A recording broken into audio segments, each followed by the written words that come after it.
തുടക്കത്തിൽ നമ്മൾ പറഞ്ഞതുപോലെ എന്താണ് ഇന്നലെ തദ്ദേശ തെരഞ്ഞെടുപ്പിന്റെ വോട്ടെണ്ണൽ കഴിഞ്ഞതിന് ശേഷം സംസ്ഥാനത്ത് സംഭവിച്ചത്? അപ്രതീക്ഷിതമായിരുന്നു പല കാര്യങ്ങളും. ഒന്ന്, ഇടതുമുന്നണിയുടെ തോൽവി. അവർ പ്രതീക്ഷിച്ചതും അതിരൂക്ഷമായ സാഹചര്യങ്ങളിലുള്ള തോൽവി സംഭവിച്ചു. UDF-നെ സംബന്ധിച്ച് അവർ പ്രതീക്ഷിച്ചിരുന്നു വിജയമെങ്കിൽ കൂടിയും ഇത്ര വലിയ വിജയം അപ്രതീക്ഷിതമായിരുന്നു. അപ്പോൾ അപ്രതീക്ഷിതമായ എന്തോ സംസ്ഥാന രാഷ്ട്രീയത്തിൽ നടന്നിട്ടുണ്ട് എന്ന് വ്യക്തമാണ്. തിരുവനന്തപുരം കോർപ്പറേഷനിൽ വലിയ മുന്നേറ്റം BJP പ്രതീക്ഷിച്ചതാണ്. പക്ഷേ അവർക്ക് സംസ്ഥാനാടിസ്ഥാനത്തിൽ ആ വലിയൊരു വിജയം ഉണ്ടായോ എന്നത് നമുക്ക് കണക്കുകൾ കൂടുതൽ പരിശോധിക്കേണ്ടി വരും. ചില തദ്ദേശ സ്ഥാപനങ്ങൾ BJPക്ക് നഷ്ടമായിട്ടുണ്ട്, ചിലയിടങ്ങൾ പുതുതായി കിട്ടിയിട്ടുമുണ്ട്. എന്തായാലും തിരുവനന്തപുരത്തെ വിജയം മാത്രം മതി BJPക്ക് വമ്പൻ അവകാശവാദങ്ങൾ ഉയർത്താൻ. എന്താണ് സംസ്ഥാന രാഷ്ട്രീയത്തിൽ സംഭവിച്ചിരിക്കുന്നത്? ഇപ്പോൾ കണ്ടത് നമ്മളെല്ലാവരും പറയാറുണ്ട്, സെമി ഫൈനലാണ് യഥാർത്ഥത്തിൽ തദ്ദേശ തെരഞ്ഞെടുപ്പെന്ന്. അങ്ങനെ സെമി ഫൈനലാണെങ്കിൽ ഈ വിജയം ഇപ്പോഴത്തെ രാഷ്ട്രീയ നീക്കം തന്നെയാണോ ചുരുങ്ങിയ മാസങ്ങൾക്കപ്പുറം നടക്കാൻ പോകുന്ന നിയമസഭാ തെരഞ്ഞെടുപ്പിലും സംഭവിക്കാൻ പോകുന്നത് എന്ന പ്രധാനപ്പെട്ട ചോദ്യം കൂടി നമുക്ക് മുന്നിൽ ഉയരുന്നുണ്ട്. അതായത് ഇടതുമുന്നണിയുടെ മൂന്നാം വട്ടം എന്ന തെരഞ്ഞെടുപ്പ് പ്രതീക്ഷകൾ അസ്തമിച്ചു. അതല്ല, ഇനിയും അവശേഷിപ്പുകൾ ഉണ്ടോ? ഉണ്ടെങ്കിൽ എങ്ങനെ തിരിച്ചെത്തും? എന്തായാലും ഇടതുമുന്നണി കേന്ദ്രങ്ങൾ പരിശോധനകൾക്ക് തയ്യാറെടുക്കുകയാണ്. അപ്രതീക്ഷിതമാണ്. ഇന്നലെ മുഖ്യമന്ത്രിയുടെ വാർത്താ സമ്മേളനത്തിൽ, മുഖ്യമന്ത്രിയുടെ വാർത്താക്കുറിപ്പിൽ അദ്ദേഹം വ്യക്തമാക്കുന്നു, പ്രതീക്ഷിച്ചതല്ല ഈ തോൽവി എന്ന കാര്യം. MV ഗോവിന്ദനും പറഞ്ഞതും അതുതന്നെയാണ്. അങ്ങനെയെങ്കിൽ അപ്രതീക്ഷിതമായ എന്തോ സംസ്ഥാന രാഷ്ട്രീയത്തിൽ നടന്നിട്ടുണ്ട്. അത് ജാതി മത ശക്തികളുടെ ചില ഏകീകരണം ഉണ്ടായിട്ടുണ്ടോ? ന്യൂനപക്ഷ ഏകീകരണം ഉണ്ടായിട്ടുണ്ടോ? അതല്ലെങ്കിൽ അതിശക്തമായ ഭരണവിരുദ്ധ വികാരം തന്നെയാണോ സംസ്ഥാനത്ത് പ്രകടമായത്? അങ്ങനെ നിരവധി ചോദ്യങ്ങളുണ്ട്. തങ്ങൾ ജനക്ഷേമകരമായ നിരവധി കാര്യങ്ങളും ചെയ്തു, പക്ഷേ എന്നിട്ടും തിരിച്ചടി എങ്ങനെ ഉണ്ടായി എന്ന ചോദ്യമാണ്. ഇടതുപക്ഷത്തിൻ്റെ സംഘടനാ സംവിധാനം നമുക്കറിയാം, നേരത്തെ തയ്യാറെടുത്തതാണ്. വലിയ തയ്യാറെടുപ്പുകൾ നടത്തി സംഘടനയുടെ ശേഷി പ്രകടിപ്പിക്കുന്ന രീതിയിലുള്ള നീക്കങ്ങളൊക്കെ ഉണ്ടായി. തെരഞ്ഞെടുപ്പിന് ശേഷം വിമർശന വിധേയമായി സംഘടനാ സംവിധാനത്തെയൊക്കെ പഴിചാരാമെങ്കിലും ഇതെല്ലാം അറിയാവുന്ന ഇടതുപക്ഷം നേരത്തെ ഒരുങ്ങിയതല്ലേ? പിന്നെയും അവർക്ക് എങ്ങനെ പിഴച്ചു? ഒരുപക്ഷെ തെരഞ്ഞെടുപ്പ് ഒരുക്കത്തിൽ നേരത്തെ ഒരുങ്ങിയെങ്കിൽ പോലും UDF-നാണ് ചില പാളിച്ചകളൊക്കെ പറഞ്ഞിരുന്നത്. പക്ഷേ എന്തോ രാഷ്ട്രീയ വിജയം UDF-നെ കാത്തിരിപ്പുണ്ടായിരുന്നു. ഒരുപക്ഷെ ഇടതുപക്ഷത്തിനെതിരായ മുന്നറിയിപ്പായി ജനങ്ങൾ കണ്ടതാണോ ഈ തെരഞ്ഞെടുപ്പിനെ എന്ന പ്രധാനപ്പെട്ട ചോദ്യം കൂടിയാണ്. അങ്ങനെയെങ്കിൽ ശബരിമല പോലെയുള്ള നിർണായകമായ വിഷയങ്ങൾ ഈ തെരഞ്ഞെടുപ്പിനെ വലിയ രീതിയിൽ സ്വാധീനിച്ചിട്ടുണ്ട്. രാഹുൽ മാങ്കൂട്ടം പോലെ ഇടതുപക്ഷം കണ്ടിരുന്ന ആ വിവാദ വിഷയങ്ങൾ ജനത്തെ സ്വാധീനിച്ചുമില്ല എന്ന രാഷ്ട്രീയ ചിത്രം നമുക്ക് മുന്നിൽ വിശദമായി തന്നെ നമുക്ക് പരിശോധിക്കാം. എങ്ങനെ ഇടതുപക്ഷം, കേരളത്തിൽ ഇടതുമുന്നണി LDF തോറ്റു? വിശദമായി തന്നെ നമുക്ക് നോക്കാം. എന്തായാലും ഇതിൻ്റെ കാരണങ്ങൾ പരിശോധിക്കുമ്പോൾ വ്യത്യസ്തമായ നിരവധി ഘടകങ്ങൾ നമുക്ക് മുന്നിലേക്ക് എത്തുന്നുണ്ട്. ഈ ഘടകങ്ങൾ ഏതൊക്കെയെന്ന് നമുക്ക് വിശദമായി തന്നെ നോക്കേണ്ടി വരും. ഇതിൻ്റെ സാഹചര്യങ്ങളിലേക്ക് തന്നെ നമുക്ക് വരാം. അതിനെ നോക്കുമ്പോൾ എന്തുകൊണ്ട് കേരളത്തിൽ ഇടതുമുന്നണി തോറ്റു എന്ന പരിശോധന നടത്തുമ്പോൾ ഭരണവിരുദ്ധ വികാരത്തിന് തന്നെ മുഖ്യ സാധ്യത നമുക്ക് നൽകിയേ മതിയാവും. കാരണം സംസ്ഥാനത്തൊരു ഭരണവിരുദ്ധ വികാരം ഉണ്ടായിരുന്നിരിക്കാം. ആ ഭരണവിരുദ്ധ വികാരമാവാം ഇത്ര ശക്തമായൊരു നീക്കമുണ്ടായത്.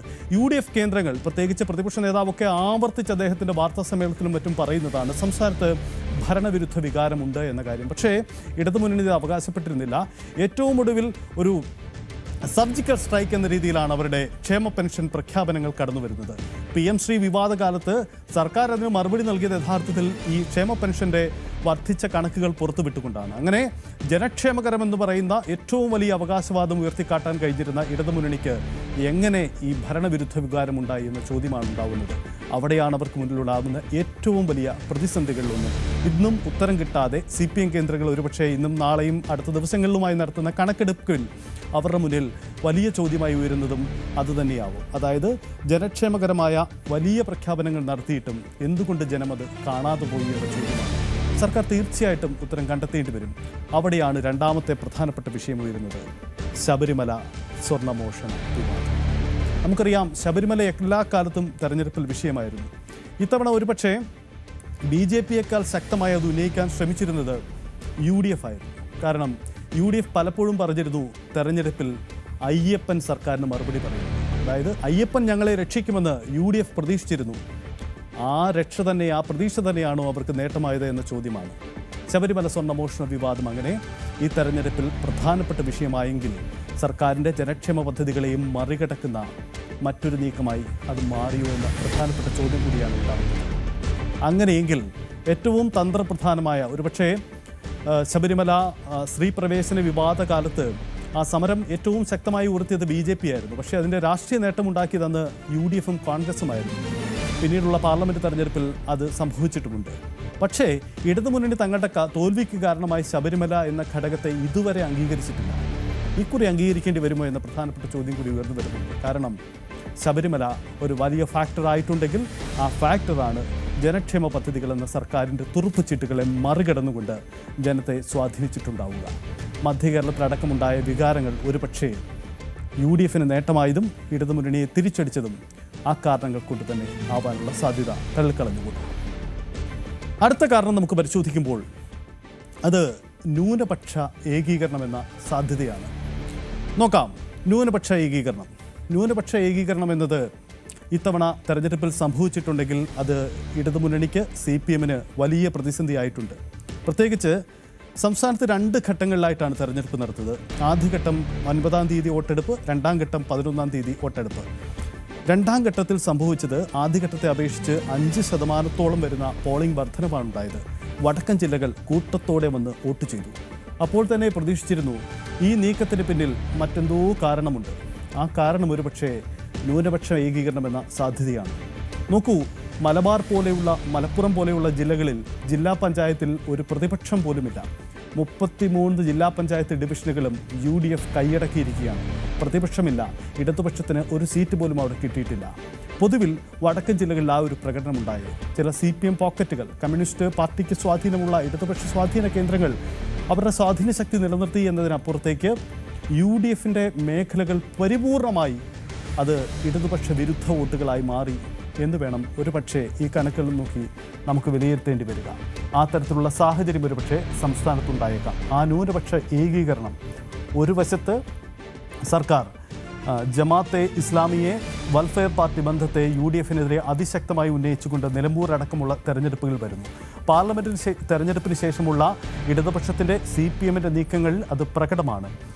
മുസ്ലിം ന്യൂനപക്ഷങ്ങളെ ഉപേക്ഷിച്ച് ഹിന്ദു വിഭാഗങ്ങളെ ഒപ്പം തീർക്കാനുള്ള ഒരു പ്രചരണ തന്ത്രമായി രാഷ്ട്രീയ നിരീക്ഷകർ അതിനെ വിലയിരുത്തുകയും ചെയ്തിട്ടുണ്ട്. എന്തായാലും CPM അത് പരസ്യമായി അംഗീകരിച്ചിട്ടില്ലെങ്കിൽ കൂടിയും ചില നീക്കങ്ങൾ അങ്ങനെ പ്രകടമായിരുന്നു. അങ്ങനെയെങ്കിൽ തെരഞ്ഞെടുപ്പിൽ അത് തിരിച്ചടിയായോ ന്യൂനപക്ഷ ഏകീകരണം ഇത്തവണ UDF-ന് അനുകൂലമായി അത് ആ തരത്തിൽ വെല്ലുവിളിയായി എന്നുകൂടിയാണ് സാഹചര്യം.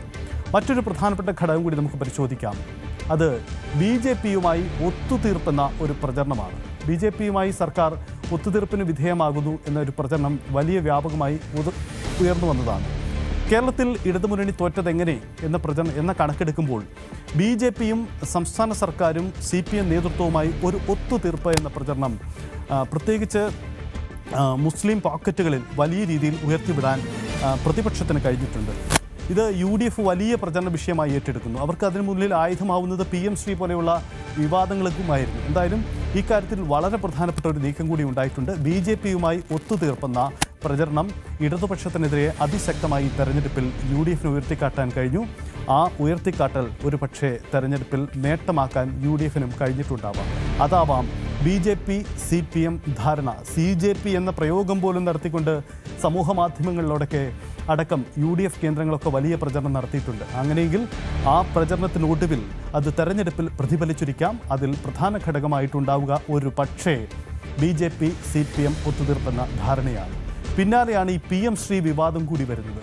PM ശ്രീ വിവാദമാണ് യഥാർത്ഥത്തിൽ CPM BJP ഒത്തുതീർപ്പെന്ന പ്രചരണം ഒന്നുകൂടി ശക്തിപ്പെടുത്തിയത്. തെരഞ്ഞെടുപ്പിൻ്റെ പടിവാതിക്കലാണ് PM ശ്രീ വിവാദം ഉയർന്നു വന്നത്. PM ശ്രീ വിവാദം വന്നപ്പോൾ കണ്ടതാണ് അവിടെ ഇടതുപക്ഷവും BJP-യും തമ്മിൽ ചില ഒത്തുതീർപ്പുകൾക്ക് ശ്രമിക്കുന്നു. അത് UDF-നെ അകറ്റി നിർത്താൻ വേണ്ടി BJP-ക്ക് കേരളത്തിൽ ഇടം സൃഷ്ടിക്കാൻ വേണ്ടിയുള്ള ഒരു നീക്കമാണ്. മുഖ്യമന്ത്രി BJP-യുടെ ദേശീയ നേതാക്കളുമായി നടത്തുന്ന ആ ധാരണയാണ് കേരളത്തിൽ പ്രതിഫലിക്കുന്നത്. അതാണ് PM ശ്രീയിൽ കണ്ടത്. രാഷ്ട്രീയപരമായി ഇടതുപക്ഷം എതിർക്കുന്ന PM ശ്രീയിൽ രഹസ്യമായി ഒപ്പിട്ട സർക്കാരിൻ്റെ നടപടി വലിയ വിവാദമായി, മുന്നണിയിൽ വലിയ വിവാദമായി. ഒടുവിൽ അത് തിരുത്തേണ്ടി വന്നു എന്നതാണ് സാഹചര്യം. അവിടെ പാലമായി പ്രവർത്തിച്ചത് ജോൺ ബ്രിട്ടാസ് എന്ന ഇടതുപക്ഷ MP-യാണ്, രാജ്യസഭാ MP-യാണ് എന്ന ആക്ഷേപം കൂടി പ്രതിപക്ഷം ഉയർത്തിയതാണ്. തെരഞ്ഞെടുപ്പിൻ്റെ പടിവാതിക്കൽ ഈ രാഹുൽ മാങ്കൂട്ടൻ വിവാദങ്ങൾക്കിടെ അത് വീണ്ടും ഉയർന്നു വരുന്നു. ധർമ്മേന്ദ്ര പ്രധാൻ ലോക്സഭയിൽ ഇക്കാര്യങ്ങൾ വ്യക്തമാക്കുമ്പോൾ സ്വാഭാവികമായും കേരളത്തിലും അത് ചർച്ച ചെയ്യും. അങ്ങനെ PM ശ്രീ വിവാദം CPM BJP ബന്ധം ഉണ്ട് എന്ന പ്രചരണത്തിന് ഒന്നുകൂടി ശക്തി പ്രകടമാക്കിയിട്ടുണ്ട്. അങ്ങനെയെങ്കിൽ പൊതുവിൽ ഈ ഘടകങ്ങളൊക്കെ തെരഞ്ഞെടുപ്പിൽ പ്രതിഫലിച്ചിട്ടുണ്ടാവാം. ചുരുക്കത്തിൽ CPM തോറ്റതെങ്ങനെ, ഇടതുപക്ഷം തോറ്റതെങ്ങനെ എന്ന പരിശോധന നടക്കുമ്പോൾ നമുക്ക് ഈ ഘടകങ്ങളിലൂടെയൊക്കെ കടന്നുപോയിട്ട് വരും. ഭരണവിരുദ്ധ വികാരം പ്രധാനപ്പെട്ട ഒരു ഘടകമായിട്ടുണ്ട്. ഒപ്പം തന്നെ ശബരിമലയിലെ സ്വർണ്ണമോഷണ വിവാദം, അത് പ്രതിപക്ഷത്തിന് ശക്തമായി ഉയർത്തിക്കാട്ടാൻ കഴിഞ്ഞതാണ്. മറ്റൊന്ന് ന്യൂനപക്ഷ ഏകീകരണമാണ്. മറ്റൊന്ന് PM ശ്രീ വിവാദം.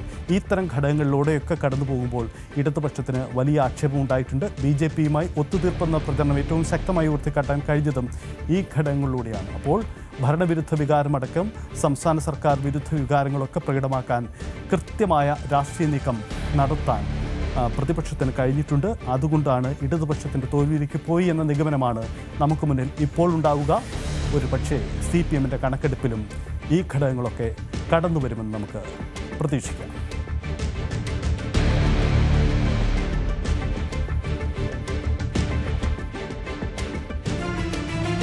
ഇനി നമ്മൾ പോകുന്നത് UDF എങ്ങനെയാണ് വിജയിച്ചത്, എന്തായിരുന്നു UDFൻ്റെ പ്രചരണതന്ത്രം, എങ്ങനെയാണ് അവർക്ക് ആ പ്രചരണതന്ത്രവുമായി മുന്നോട്ട് പോകാൻ കഴിഞ്ഞത് എന്നതാണ് സാഹചര്യം. കൃത്യമായ സ്ട്രാറ്റജി ഇക്കാര്യത്തിൽ ഇത്തവണ UDFനുണ്ടായിരുന്നു. അത് കൃത്യമായി അവർക്ക് മുന്നോട്ട് കൊണ്ടുപോകാൻ കഴിഞ്ഞിട്ടുമുണ്ട്. ഒന്ന്, സർക്കാർ വിരുദ്ധ വികാരം പ്രചരിപ്പിക്കാനുള്ള UDFൻ്റെ രാഷ്ട്രീയ നീക്കങ്ങളാണ്. അത് കൃത്യമായി പലപ്പോഴും ഫലം കാണുന്നു എന്നതാണ് ഈ തെരഞ്ഞെടുപ്പിൻ്റെ ഫലം കൂടി വരുമ്പോൾ നമുക്ക് മുന്നിൽ തെളിയിക്കപ്പെടുന്നത്. LDF സർക്കാരിനെതിരായ ഒരു വികാരം രാഷ്ട്രീയപരമായി ഉയർത്തിവിടാൻ വലിയ നീക്കങ്ങൾ നടത്തി. ഇതിനിടയിൽ രാഹുൽ മാങ്കൂട്ടം വിവാദമൊക്കെ ഉയർന്നു വന്നെങ്കിൽ കൂടിയും LDF സർക്കാരിനായി ഒരു പ്രചരണം കൃത്യമായി അവർ നടത്തി. അത് കൃത്യമായി ഉന്നയിക്കാൻ അവർക്ക് കഴിഞ്ഞിട്ടുമുണ്ട് എന്നതാണ് ഈ വോട്ടെണ്ണൽ ഫലങ്ങൾ വരുന്നത്. അടുത്തതായി വരുന്നത് ശബരിമല അടക്കമുള്ള വിവാദങ്ങളാണ്. അതായത് ശബരിമല അടക്കമുള്ള വിവാദങ്ങൾ ചർച്ചയാക്കിയത് വലിയ രാഷ്ട്രീയ നേട്ടം ഉണ്ടാക്കി എന്ന ഒരു സാധ്യതയും സാഹചര്യവുമാണ്. അതവർക്ക് വലിയ നേട്ടവും ഉണ്ടാക്കിയിട്ടുണ്ട്. പിന്നെ മറ്റൊന്ന് സംഭവിച്ചിരിക്കുന്നത് നേരത്തെയുള്ള തെരഞ്ഞെടുപ്പ് ഒരുക്കമാണ്. ഇത്തവണ നേരത്തെ തന്നെ തെരഞ്ഞെടുപ്പിന് ഒരുങ്ങി തയ്യാറെടുപ്പുകൾ നടത്താനുള്ള UDFൻ്റെ നീക്കമാണ്.